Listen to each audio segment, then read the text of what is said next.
Boots.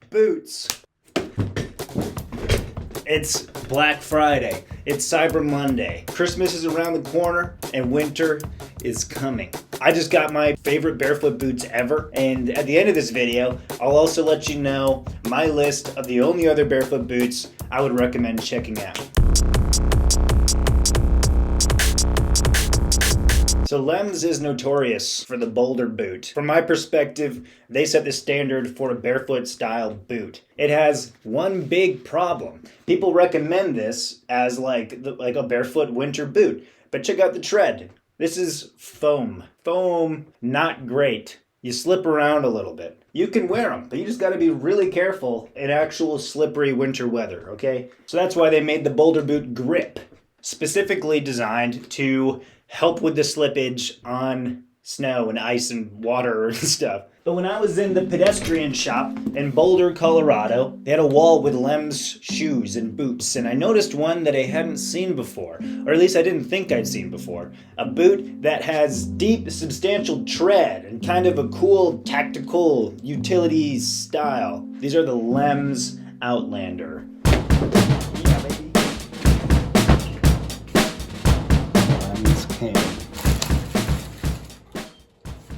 See if they fit with the Boulder boot. I needed to get a 12, but they recommended a half size up.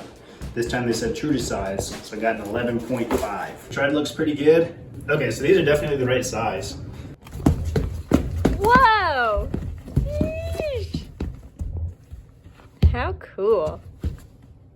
Oh! These are marketed as an all-season waterproof boot that can handle anything from muddy hikes to snowy, icy winters. So first off, how well do these boots promote the natural function of the foot?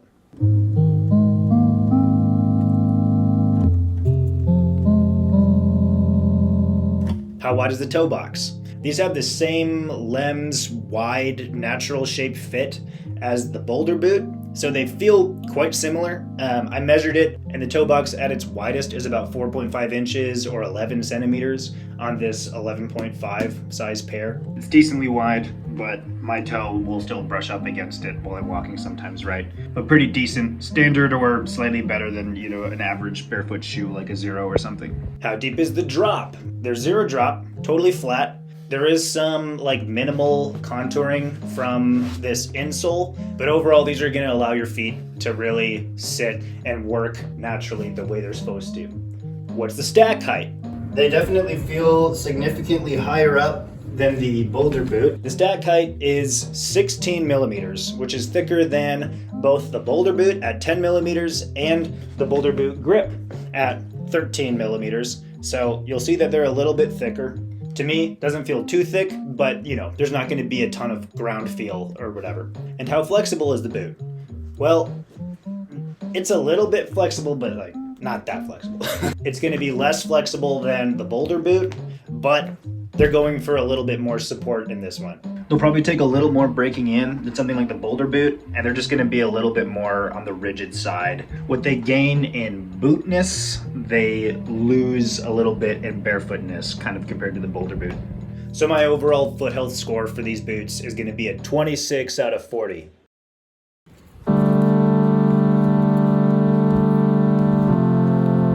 How well do the boots provide their function according to their likely and intended uses? Take off So those Zero Kelsos are what I typically wear, if I have to do lawn work or if I have to do some stuff where they're gonna get dirty. They're pretty durable shoes. Yes, we're moving a bunch of furniture today, so maybe I'll try these out.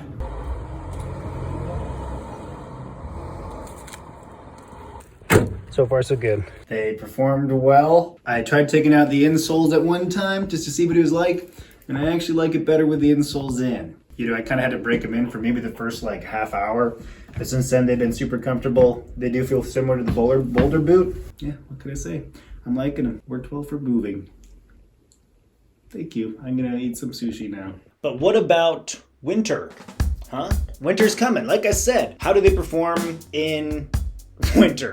Online, you'll see some kind of mixed reviews, so all I can do is tell you my findings from my slip test We don't actually have any ice or snow here right now, so I had to kind of make do with my own little ice disc that I prepared in the freezer. I did my best to try to feel what it is like to walk on ice-like material. They felt pretty decent, definitely weren't sliding all around, and it was hard to tell exactly how good they were until I also used my Boulder Boot to just get a comparison. And the Boulder Boot, without the tread, mind you, was slipping like crazy. That's way slipperier. Even just on the ice shards left from me obliterating the disc. So I'm happy to say that the Outlander will perform way better than your standard Boulder Boot outsole if you don't have the Boulder Boot grips. And my waterproof submerging test.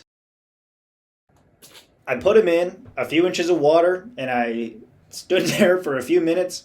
I had to put my foot in it because it wouldn't stay submerged. It would float otherwise. So I stood there and happy to report, no water got in. They seem to be waterproof pretty well. Shouldn't be an issue there in the winter weather.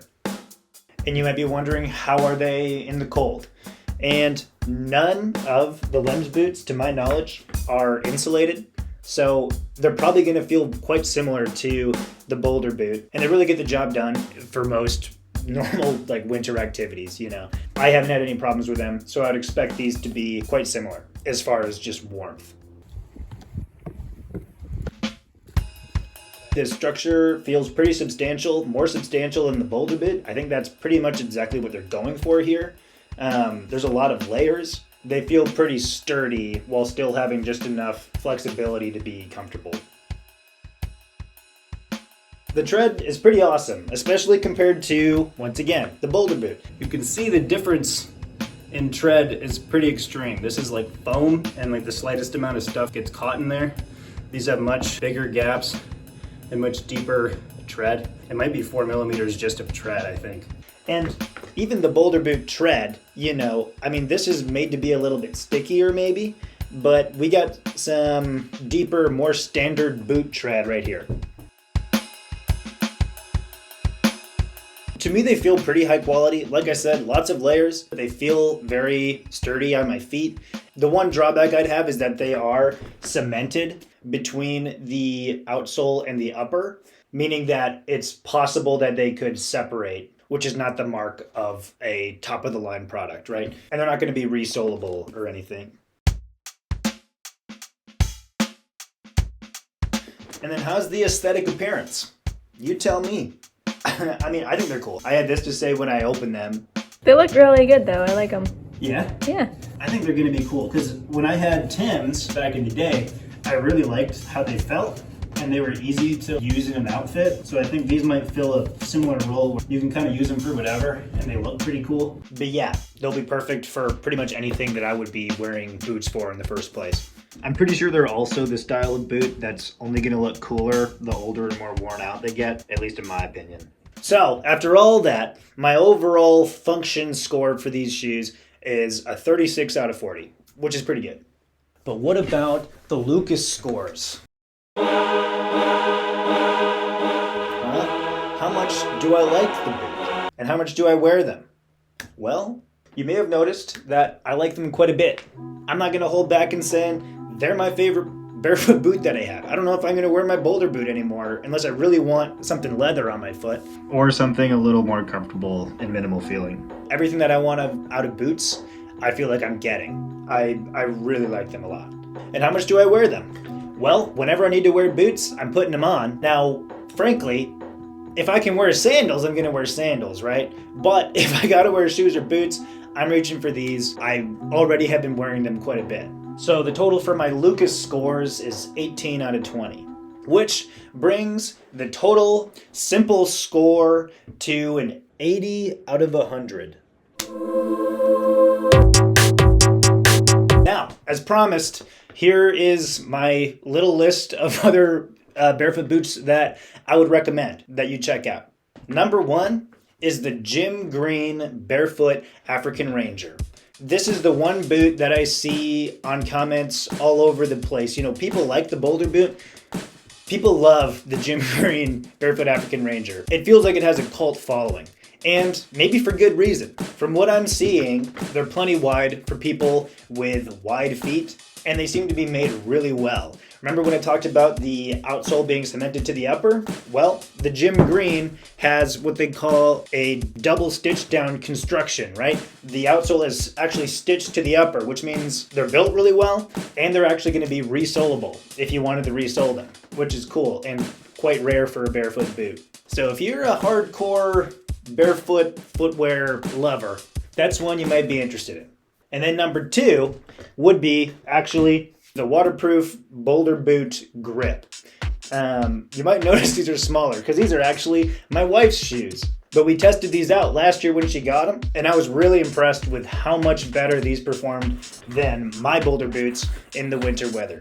I was glad she had them so she's not slipping around. These are the only Boulder boots that I would actually buy at this point, because you're not sacrificing the minimalism, but you're gaining boots that are actually going to work for the winter weather, right? Now, I know there's probably other great boots out there. There's lots of options, but these are the only 2 that I can actually recommend with any confidence. But hey, you're watching a video. I'm on your screen. Go do something. Wouldn't that be cool? That's the whole point of all the shoes, right? Stop watching my videos, man. Go away. How about that? Why don't you back off a little bit? Get out of here. Go find something cool to do, and then meet me back here